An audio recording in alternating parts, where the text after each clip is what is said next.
Welcome to the Accounting for Innovation podcast, where we explore cutting-edge strategies and insights into the worlds of accounting and finance. Presented by Decimal and the Radical CPA, each episode dives deep into industry trends. Whether you're a seasoned professional or a budding entrepreneur, join us as we unpack key concepts and share practical tips to drive success. So excited to get started with season 3, and we're going to be talking about the future of accounting, which is really outsourcing and AI. And that is completely different than I think most accountants are used to hearing about, right? So what do you think that means, Matt? Well, first of all, I think for old school accountants, it's like the lions and tigers and bears, oh my. It's outsourcing and AI, oh my. But to me, I think I just was teaching in an accounting class at the at Butler University today. And I'll tell you the same thing I told them. I think this is the single most exciting time to get into accounting in history. I think with all of the advent of technology, with the implementation and use of AI, as well as the ability to remotely manage an amazing and great team, it changes the work and cost structure of accounting in a way that elevates the profession in such cool ways.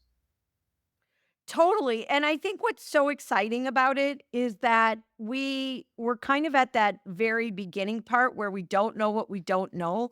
But yet, for those of us who are kind of in it and kind of see like what's happening, it's like every day I wake up and I see something new and I'm like, wow, like this is really cool. And this is really going to change things. And I think for accountants who aren't really, maybe they're a little bit afraid of AI or they're afraid of outsourcing. I think what we have to address are the fears and Yeah. how do we make accountants feel comfortable that this is not the end of the world, that this is really a renaissance and a rebirth for accounting professionals. I think the biggest key here is accountants and the accounting profession is at its best and happiest when they're advisors, when they're truly advising businesses and people on what to do and what's valuable and how to do it.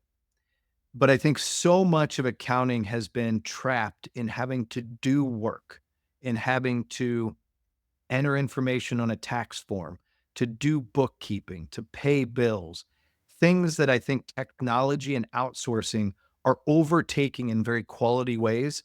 What it's doing is it's putting the profession in an elevated form in where they truly shine. And I think that's the cool thing is AI and outsourcing aren't taking jobs. They're not removing things that people care about. They're taking the bad away and opening up more opportunity for really great things. I don't know. What do you think?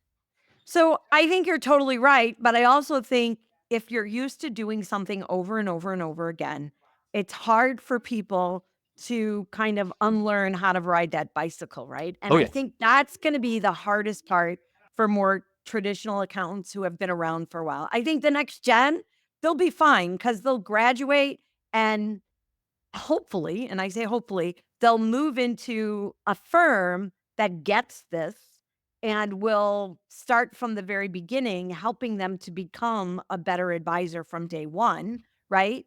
But I think it's going to be hard for maybe some of those mid-level professionals who kind of like doing the bank rec, right? Or kind of like doing the work and kind of shifting to that advisory mindset and saying, look, I have to learn new skills Yeah. and I'm totally capable of doing it. But I think that's where the fear comes in.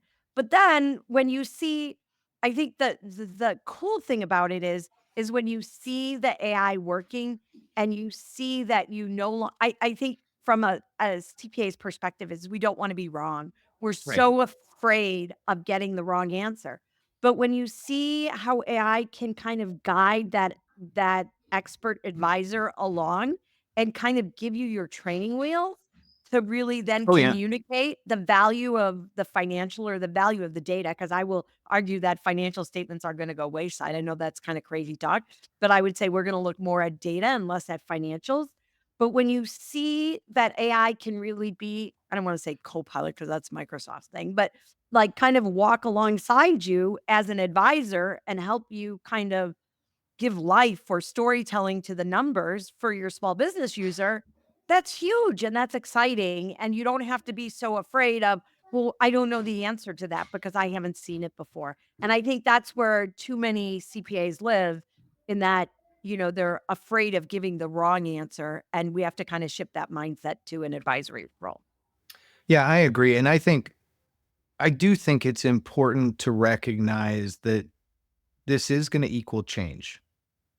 And that is hard for a lot of people. And I think harder for accountants as a subset of people in general. And that's okay. And it's okay to be scared and uncertain about that. But I do think the reality is it's not an if, it's a when. And so that just means it's coming. And you can't, It's here. It's kind of here already. Not it is. totally. It is. It's conceptually here. I think we have steps to go to make it Right. truly integrated. And it's why you and I have talked a lot about the analogy of, look, it's you are going to have an advisor, a CPA sitting behind the wheel of the car, even if it's driving itself. Just that person to be trustworthy, to double check, to do all of that stuff.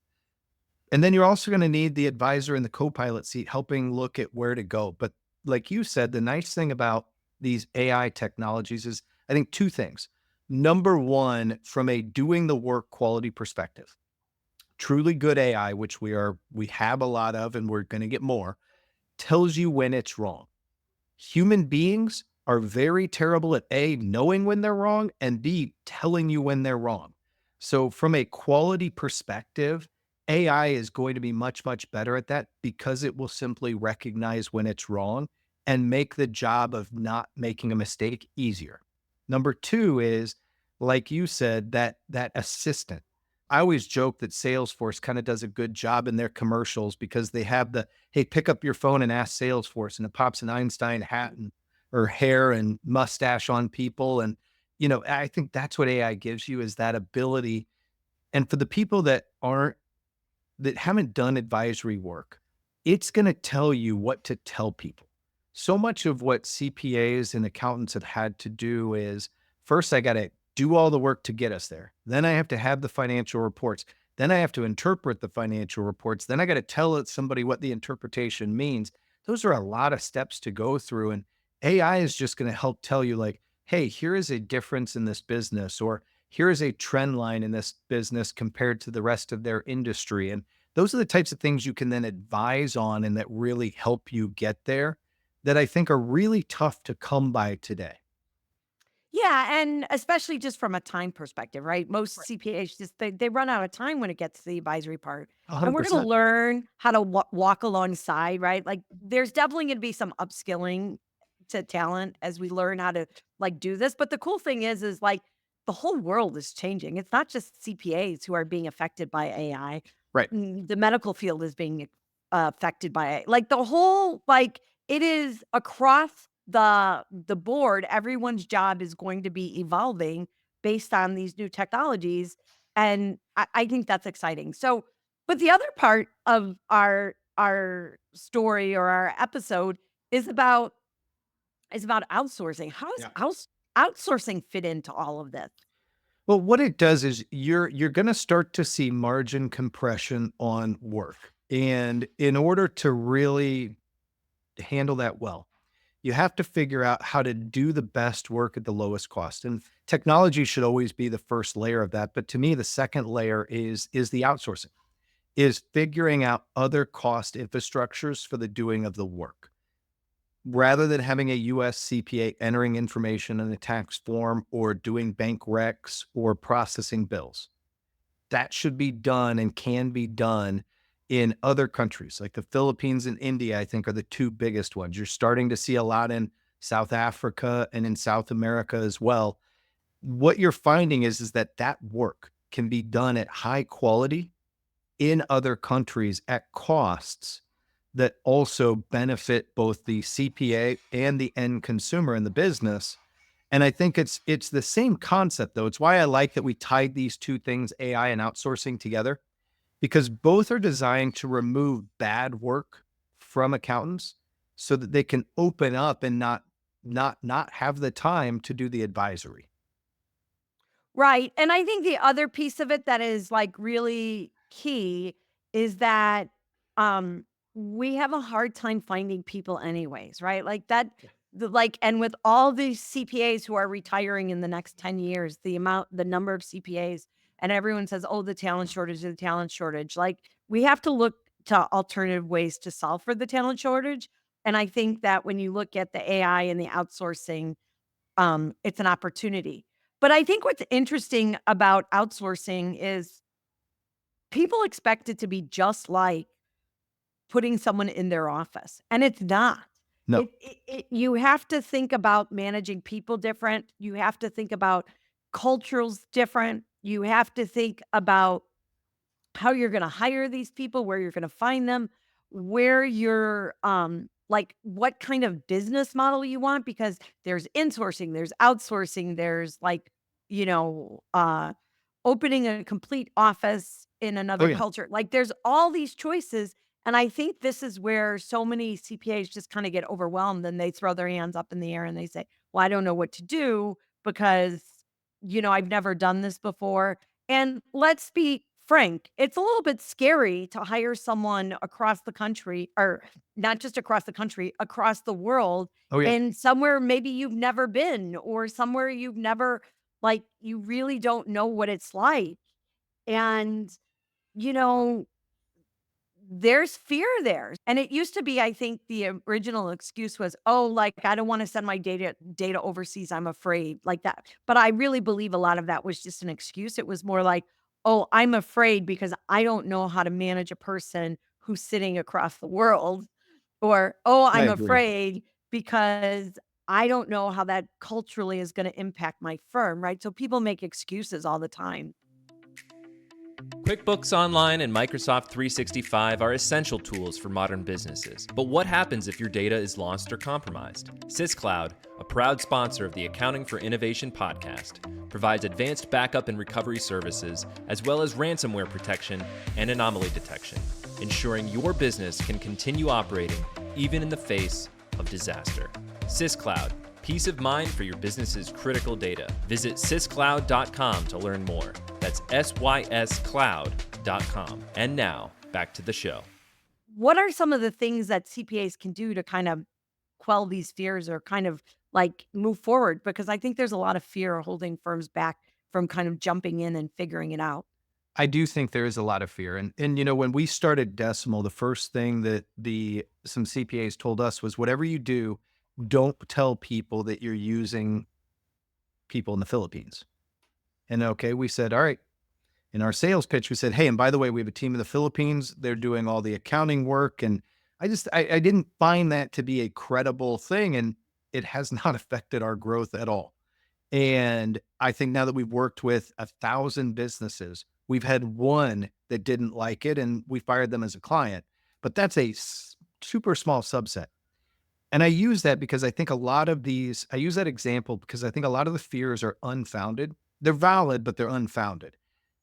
Here is the tough thing. When I was teaching that class today at Butler, I told the kids, I said, the single most important thing I'm going to teach you today is the value of first principles thinking.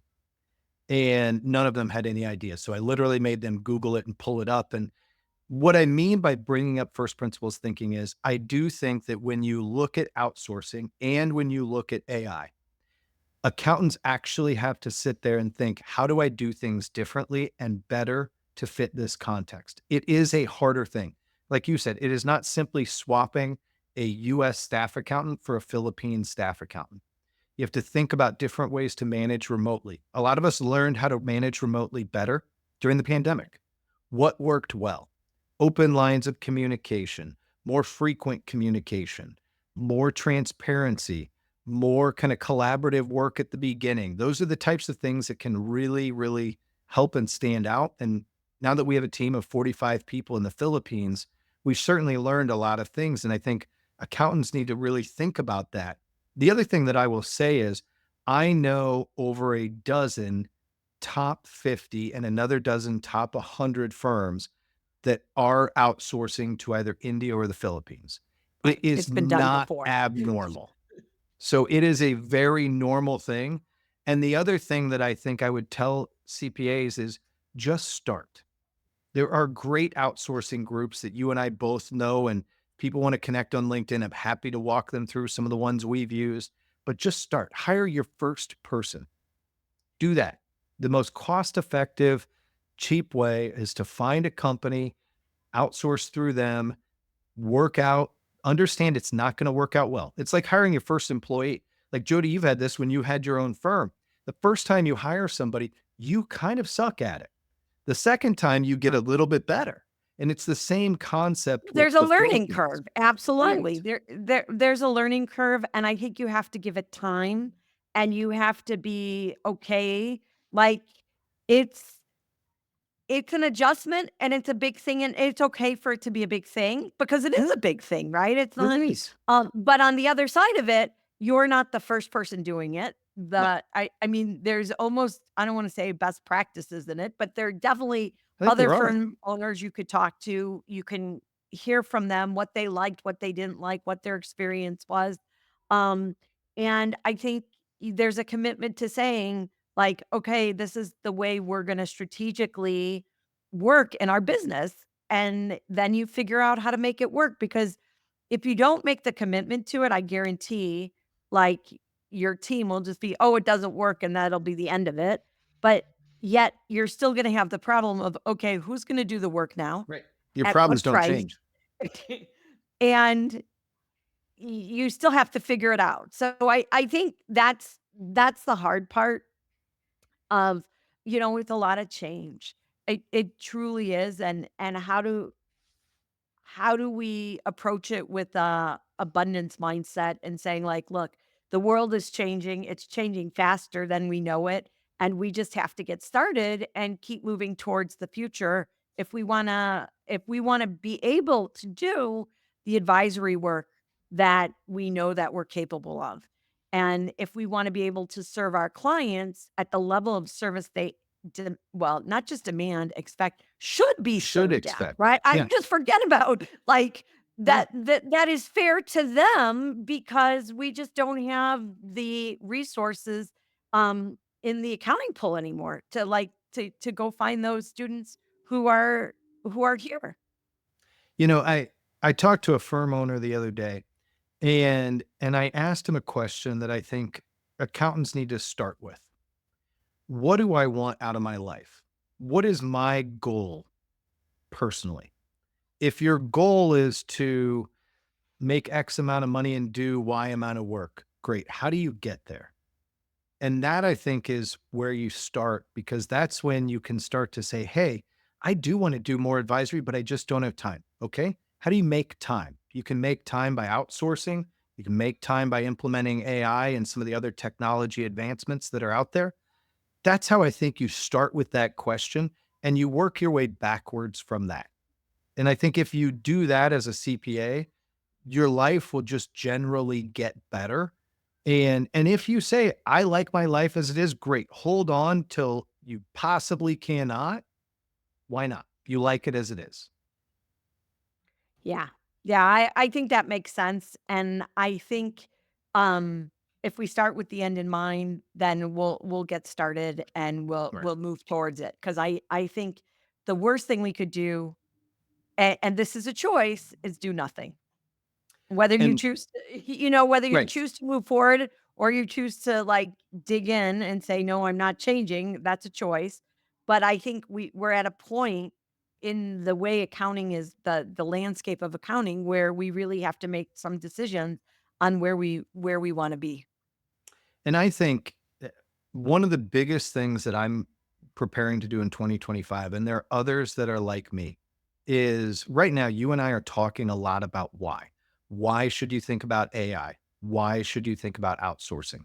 My goal from 2025 on forward is to also focus on helping people understand how. How can I implement AI? How can I successfully outsource? And really helping to build classes and programs and even groups that help to make that easier, you're seeing a lot of that start to pop up and finding those types of things and starting with connecting with you and I. I know you know dozens of people who are doing the same thing I am. And that I think is a great first step for people is to find others that are willing to talk about how once you've understood and agree with why. Yeah, I mean, I think the how is key because, like, otherwise you're just talking up here, Right. and at the end of the day, you have to figure out the how. And I would say too, there's no expert, so it's all Nope. changing so fast. So the best thing you can do is find people who believe the same things you believe and walk alongside them and learn from each other because that's the reality of the world we're in today. It's kind of like when the pandemic happened and like the tax laws were changing all so fast and nobody knew what to do and PPP was happening, Yeah. right? And all these CPAs got on Twitter and banded together and just figured it out and so we've done it before, we're capable of doing it, but that's pretty much similar. I would say the We are. pace is a little bit slower than it was Yeah, with PPP, but you're gonna have to kind of walk alongside people who believe what you believe and just kind of walk through together and figure it out together because there's no for sure playbook. It's just not there. And, I agree. you know, the people who write or who kind of go through that first, they have the most to gain. They have the most to gain from the opportunity.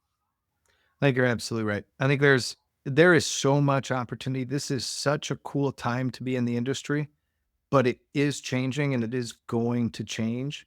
And I know you and I both love helping people figure out how to do it. And I think this season is going to be so fun for us as we start to talk about outsourcing AI, some of these changes that I think will also directly improve the lives of a lot of CPAs. For sure.